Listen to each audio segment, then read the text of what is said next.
मेरा नाम कशिश है। मैं कक्षा 11 B2 में पढ़ती हूँ और स्वामी विवेकानंद इंटर कॉलेज में पढ़ती हूँ। आज मैं आपको संस्कारशाला दैनिक जागरण संस्कारशाला से कहानी बात नई पुरानी बताने जा रही हूँ। प्री बोर्ड परीक्षा की तारीख नज़दीक आती जा रही थी, मगर हनायता का मन पढ़ाई में एकाग्र नहीं हो पा रहा था। पापा जैसे ही ऑफिस निकलते, दादी और मम्मी के बीच किचकिच शुरू हो जाती। मम्मी भी भूल जाती कि उनकी झड़पों से घर की शांति भंग हो जाती। दादी कभी उसके घर आ जाती, कभी छोटे बेटे के पास चली जाती। अनाहिता की मम्मी नहीं चाहती थी कि बच्चों की परीक्षा के समय वे आएं, मगर दादी को रोकना असंभव था। पुराने ख्यालों वाली दादी कड़क स्वभाव की थी। वह अपना हुक्म चलाने चाहती थी। मम्मी सब कुछ सहन कर लेती थी, बस अपने रहन सहन और पोशाक पर दादी की रोक टोक नहीं सहन कर पाती थी।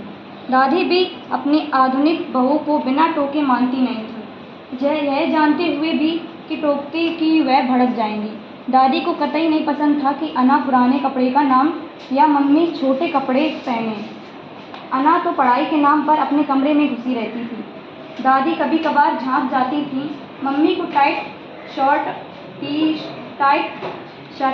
टी शर्ट पहनना पसंद था, कभी मिनी स्कर्ट पहन देती। इन कपड़ों में वे सहज रहती थी, जबकि दादी को यह देखकर चिढ़ मचती।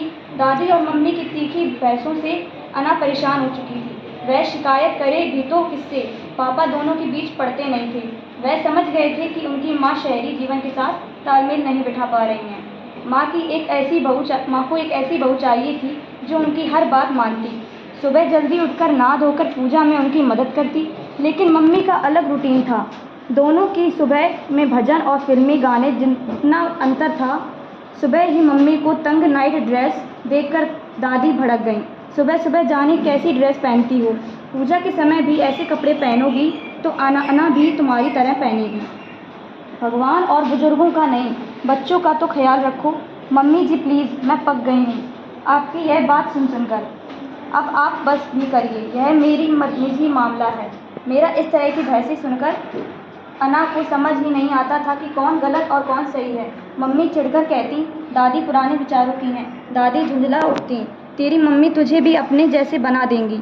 लोग लिहाज भी नहीं करती। अनायता को समझ नहीं आ रहा था कि वह किसकी तरफ से बात करे।